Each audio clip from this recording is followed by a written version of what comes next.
Hey, Kisses from Kenya is produced by Democrats Abroad Kenya, but everything you hear in this podcast reflects our personal perspectives as, as Americans living in Kenya. Yes, nothing we say should be taken as the official stance of Democrats Abroad Kenya, Democrats Abroad Global, or the Democratic Party. This is an entertainment space and not an official policy platform. Thank you. Hey y'all, welcome to Kisses from Kenya, the show where the passenger seat is on the left and the driver's seat is on the right. And where everything you thought you knew gets flipped, from traffic patterns to life lessons. Love life. You know what there was actually there's a story that we didn't discuss that might come up talking about flip. It's a quick story. It's a quick one. No, not like that. Anyway, my girl got flipped like a pancake. Ooh, she got flipped like a pancake. Just wait, y'all. Anyway, this is the part that always depresses us. But let's just get it out of the way. Well, because I think there's some hope in what we'll share first, and that was that there was recently a red district, a House district in Tennessee, where the race was pretty heated between the Democrat and the Republican, and it was drawing national attention. And Trump won that district by 22 points. So people are really looking, and they said, I believe I read that a record-breaking amount of Democrats actually came out to vote. Yeah. However, in the end, the Republican won. However, from what I'm understanding is it did give us as Democrats hope that if the turnout was like that, if it was so close, then in the end, what could happen if this guy even stays in office? So maybe there'll be a special election for a new president. I'm sorry, we don't have a president for that, do we? Okay, so anyway, that's my thought. Any thoughts about that? Do you feel any hope? No, well, I mean, I think the thing is, like, especially like with how divided everything is now, like, I think it's important I think one of the mistakes that we as a party have made for a long time now is like ignoring what we think are quote unquote unwinnable like parts of the country.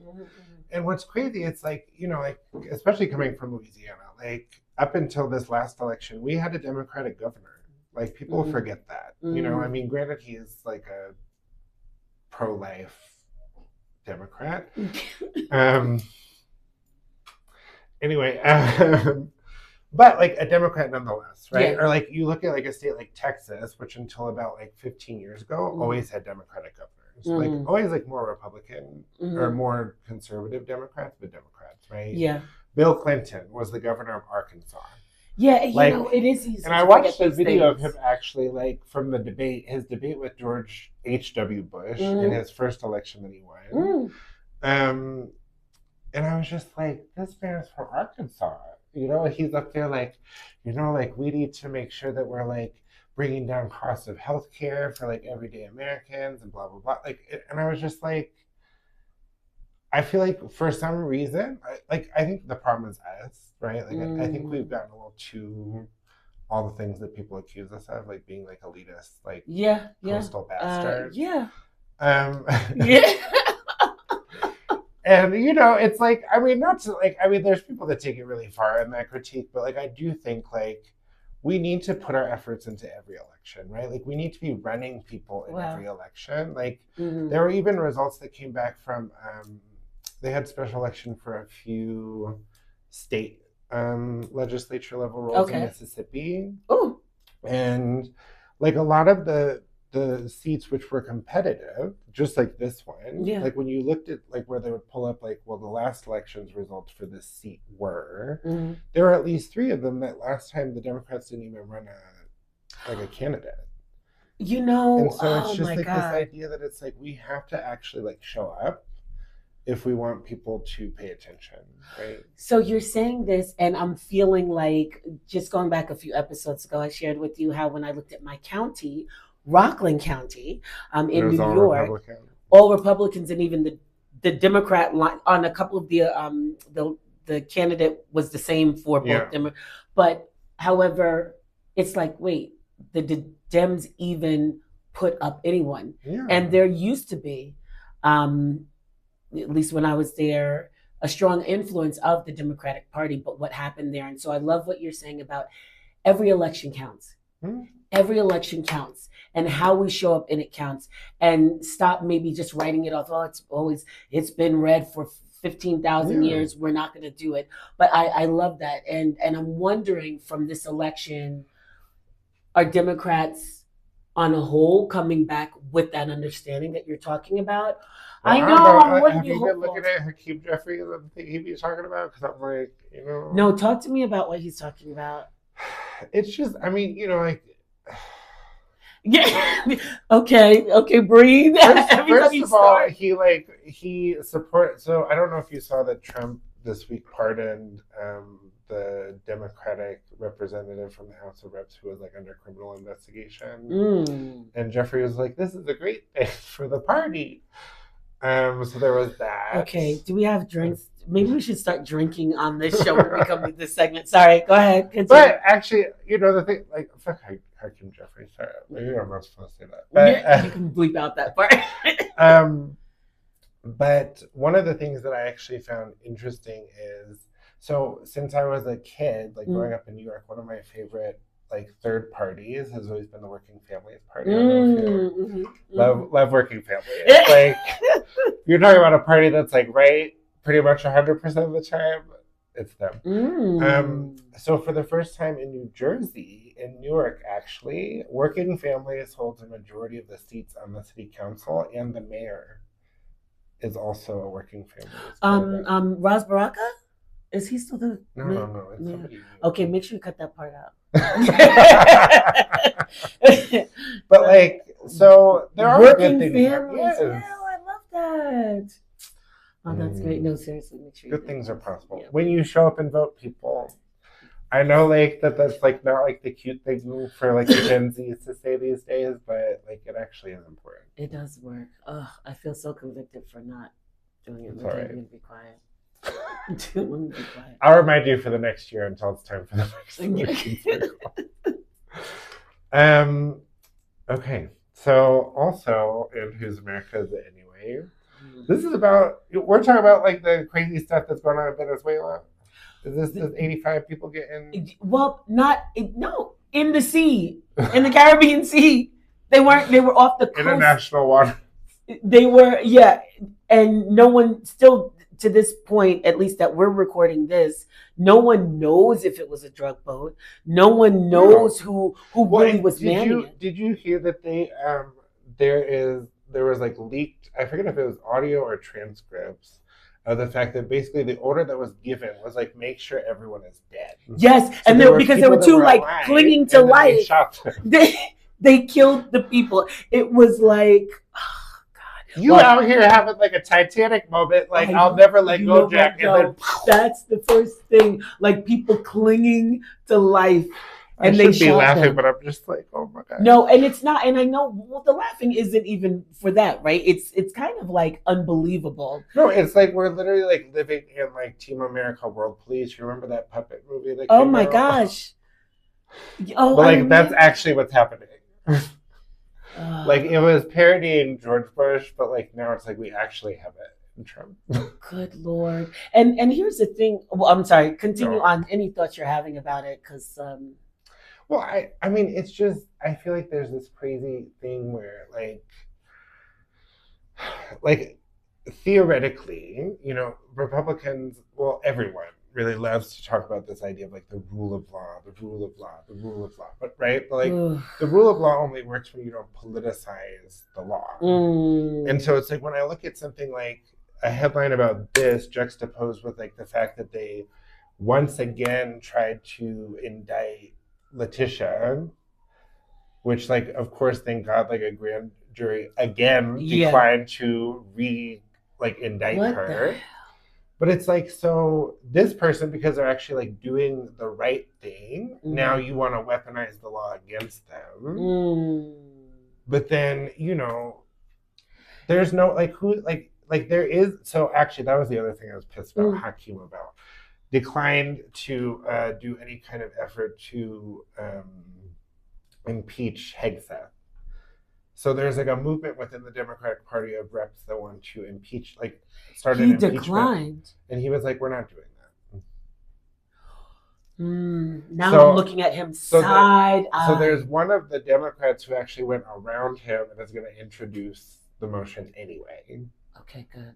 Because it's one of those where it's like, even if you don't think it's going to win, like, you need to show people that, like, there is something. Like, you're going to at least attempt to hold this person accountable for what, like, basically they want to impeach him on grounds of, like, that he's guilty of murder. Yeah. Because of, like, the 85 people that were killed.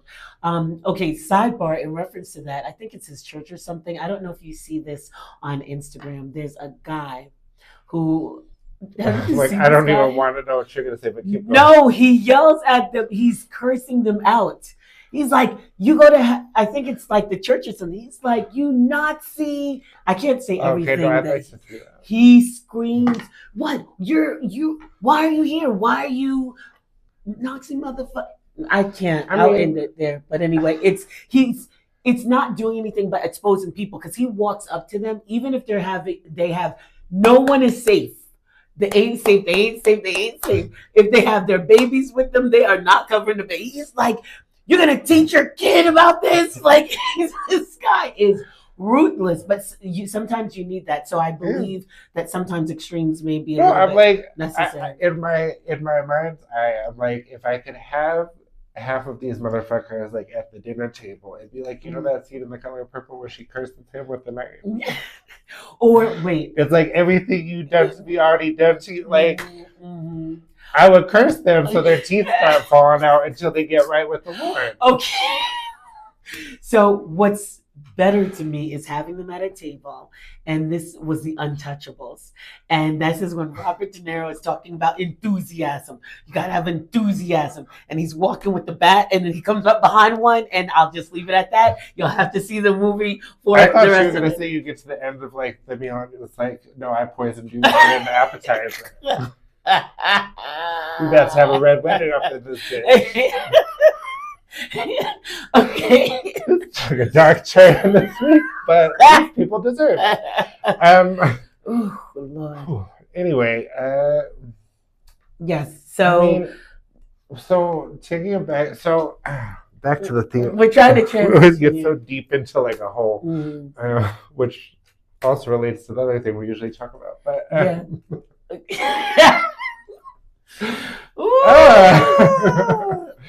anyway, so we came here to Kenya thinking that we were gonna just like learn some new directions, but it turns out we're learning new ways to look at power, privilege, and politics. Which I think even the stuff we were talking about with the news stuff, I feel like in some ways being outside makes it a little bit easier to see like the forest for the trees. 100%. It is, and I know we're transitioning, but I'll tell you this. When I moved abroad, for me, I was like, I don't want to be involved in anything political.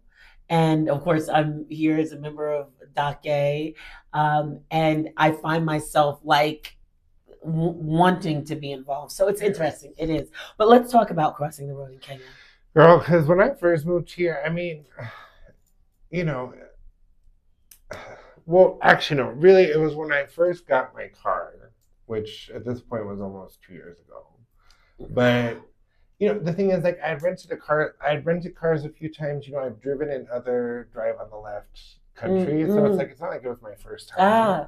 But I think it's because, like, I also rent cars when I go home to the States. It's like, whenever I have to switch, there's always at least one time where I'm making, like, either a left or a right-hand turn. And I just drive right, like, aggressively onto like the wrong side of like the island. Oh my god! Facing oncoming traffic. Yeah, like usually when there's nobody there.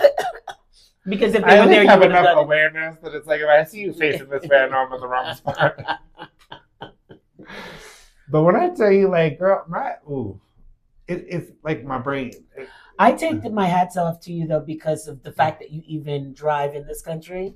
Because I walk in it, and crossing the road is... I just did it again on the other day. I don't walk every day, but I just did it again with a friend of mine from the States. And I know they could tell we're foreigners. I'm looking. First of all, I originally started looking at the wrong side first. So where I'm looking, the cars are coming the opposite way. The cars are coming the opposite way. I mean, I see locals that do that sometimes. But out there, like, who and like, no, what you looking at? We're here. I'm in the vehicle here. It's like, you worried about what them people doing over there. You should be worried about me running you down. And that's the thing. So even with now, I got the traffic pattern right. But even in crossing, I have to be careful of my friends, the bodas, on the motorcycles.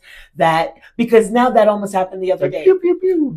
The car stopped for us to cross, and then a boda was coming up, that stopped, and then I'm like, come on, Michelle, and then she's like, be careful of that one, and then that one was coming from that way. Jesus. And I'm just like, please, everyone, we just want to cross the street. Yeah, so anyway, that's what's up. And I will just say this, and I can explain more about Ubers later, but when I am in an Uber, let's just say my prayer life has been strengthened. And so people out. I'm like, I fucking told you make a right. No, I know you heard me. I'm on the back of the boat pointing like, no, turn here. And he's like, but, and I'm like, we ain't going that way.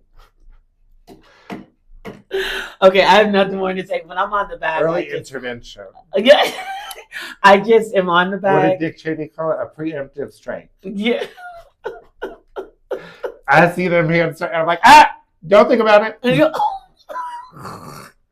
Maybe I just want to get to where I'm going, and I want him to be happy when he takes me there. So I think it's like, but it's funny because you remember, like, before the show, we were talking about like how like GPS has made people like unable to know where things are. Yeah. And when I tell you, it's like my brain's like a garment. I'm like, no, we're not going back. No. And he's like, but the maps. I'm like, fuck the map. You know, Google is crazy. Google be having you drive through a ditch. Do you see that? Yes. Well, I mean, I'm telling them in Swahili, but I'm still like, this thing is crazy. It makes no sense. They're like, okay, the Mzungu told me to go straight, so I go straight. You already know that's what I mean, low key, they're like, you might. And I'm like, I know. Go that way. Oh, God. Anyway.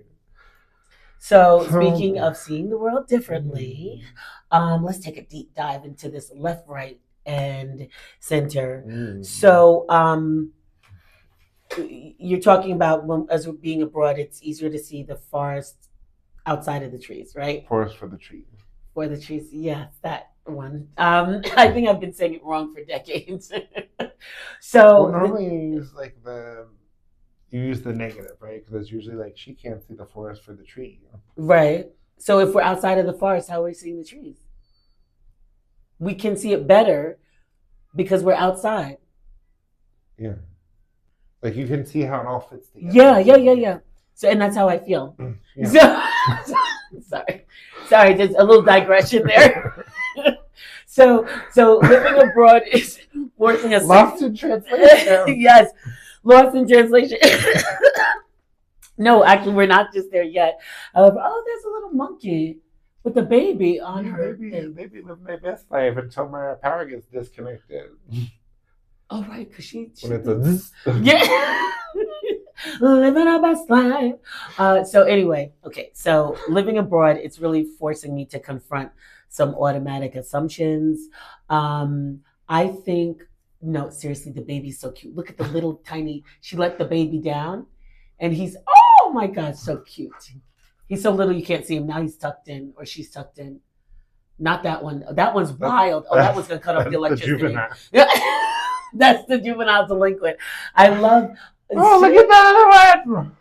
It's like a whole Brady Bunch. Oh, jeez. It's the whole... With the big floppy tail. I know. Why don't they know how to walk properly? Because it's a baby. Oh, because they're like all over the place. You looking at all ages. That's the jam. The other one was the Marshall. Yeah. Who's the MD? Who's the managing director who had the baby? Oh, there's not. How many of y'all up there? So I just want to, just for those of you, because you can't see, we've counted like, I think 7 monkeys going across the wires. There's like a great migration happening on the telephone wire outside. At this moment, where are they coming from? But you got a little forest back there. But that's the rooftop of the other block. Oh. They hang out on. Apparently, the monkeys hang They're out. probably on up there stealing our water. And so, well, but connected to my Starlink. That's why I don't use Starlink. Fuck Elon too. Lord, okay, let's come into the light at the automatic assumptions.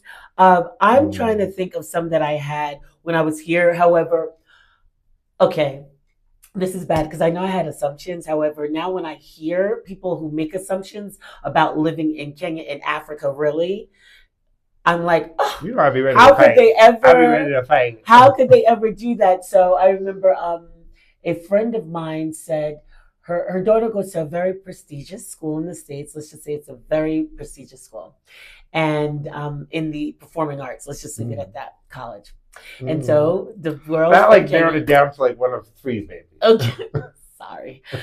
So she went to like the counselor, and the counselor was talking to her, and the Kenyan student was saying how she did something about swimming, and he said, "Do you swim in the river?" Yeah. I mean, to be clear, I do be swimming at rivers, but I do that in Louisiana too. Yeah, that's what I'm saying. We know it was about. It was like about. I know. Yeah. He's like, "Are you scared of the crocodile, the hippo?" You have to swim around them. Yeah. So anyway, but I'm trying to think about some assumptions, and I think in coming here, because I think we as Americans have this, that everyone wants to come to America. Like everyone wants to move to America. And that's not true. Yeah. It's simply not true where even, of course there's people who want to come, but I've met enough people that are like, no, I visited, it's fine. Or I haven't visited, and I'm okay with that. If I go out on a date with someone, he's like, I don't even want to go there. I'm like, okay, now I need to talk to. I'm like, exactly. We probably have similar worldviews. It's a green flag. It's kind of a green flag. Okay, I won't say because I was going to say I got a red flag today. No, but it's not red. It's not. No, we'll have to find a better segment. Brendan, stop with your eyes look so creepy right now. Anyway, but okay. Any assumptions for you on that side?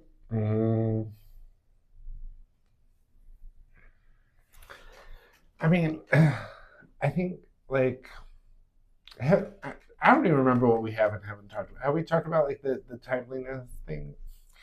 We have American time and Kenyan time. I think so, but I don't care because I think it's something that I continue to talk about. Yeah, and it's hard not to talk about it. I mean, the thing is, I feel like coming from like the South, like we often are always late to things too. Really? So it's kind of like I never thought about that in the South. I thought my grandparents from the South were so timely. Like maybe it's just Louisiana, I don't know, but it's like the whole thing where it's like when you tell them, like, "Girl, I'm in traffic," but you like get in the shower. Do people really do those extreme? I mean, because I've been late. I know like my friends from Atlanta always say like Atlanta people do that, but I feel like people in New Orleans and Baton Rouge do that too because we got bad traffic too, so we always blame it on the traffic. Wow. And it's like, but maybe like you knew the traffic was gonna be there, so like then you should have left early. Very interesting. But then also we use it as an excuse when we're like don't have our shit together, we run late. Yeah.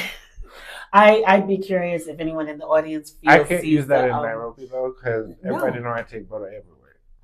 Yeah, and they go fast. But in the U.S., if you guys are watching this and you're like in the South versus the North, we'd love to hear from you about how you are viewing time because this is going to be that should be a recurring theme about time. Oh, what did you go to? What time did it start? Who was there? How late did they come? It was funny because I feel like in Louisiana, people would always joke about like, is it like white people time? Yeah, or but now here people always ask me like, oh, is it American time or Kenyan time? Yeah, absolutely. It was like a very similar conversation. Yes. Just like in a very different context, right? And now, okay, I just want to say this part because this will come up.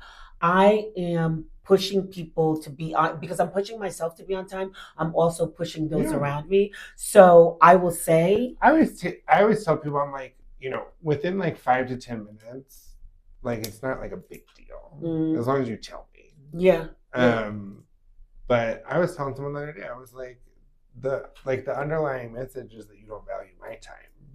Because you think it's okay for me to sit and wait for you. Like, I ain't got nothing else to do. Seriously. And you know, when you start pushing people, you start saying things like that, because also it's helping you. I think you start to see a difference. So I went to a meeting this week where sometimes people come late and it's kind of laid back. And this week I was like, hey, you guys, this is what time it starts. And so people were calling at the time, like if they were stuck in traffic, fine. Yeah. But at least I'm starting to see a shift, and I'm seeing a shift in myself, most importantly first. So anyway, let's talk about lost in translation. That felt kind of like a lost in translation. Yeah. I'm wondering if we should just leave that there. I think we can work with that. Yeah, absolutely. Oh, I feel like we're going to need a little music segment to bring this part in, because this makes me feel happy.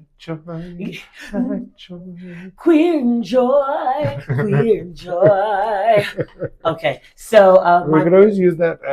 What's that Pharrell song? Joy, joy, joy. Oh, that's I thought that was Kanye West. Is it? No, you're thinking of no. Okay, sorry, because it's a choir, so I just felt. No, it's featuring Pharrell. Joy, joy, joy. It's featuring Pharrell. I'm very sure. I'm not sure who it is. So I trust what you're saying. Or something. Oh, that's good. It sounds great.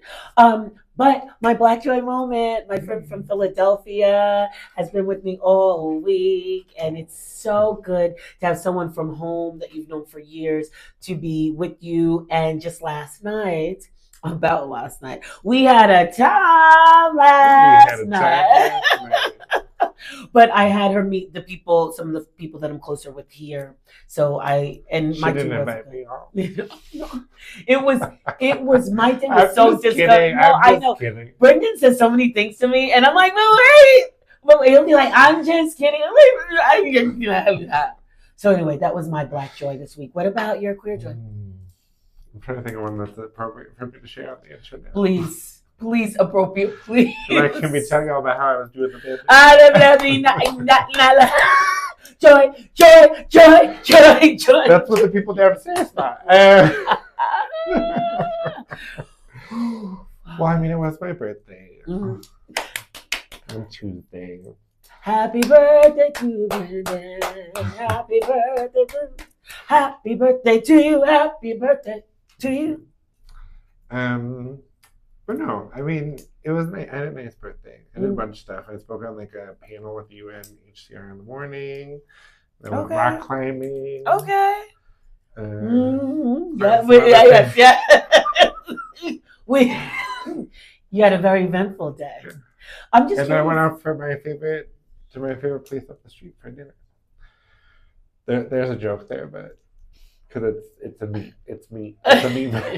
roasted meat restaurant. Oh, by the way, speaking of places to eat, though, I had a joyful moment. I think the last time I came, those pastries, you told me about a place to go. Oh, the baklava? Yeah, I went and got some. Yeah, it was great. Thank you. Girl, y'all should have seen her face last time when she had the collard greens that I made. Yo, no, seriously. I'm going to admit something on here, and this has nothing to do with any segment. Uh-huh. And I actually meant to call my friend to tell her this. However,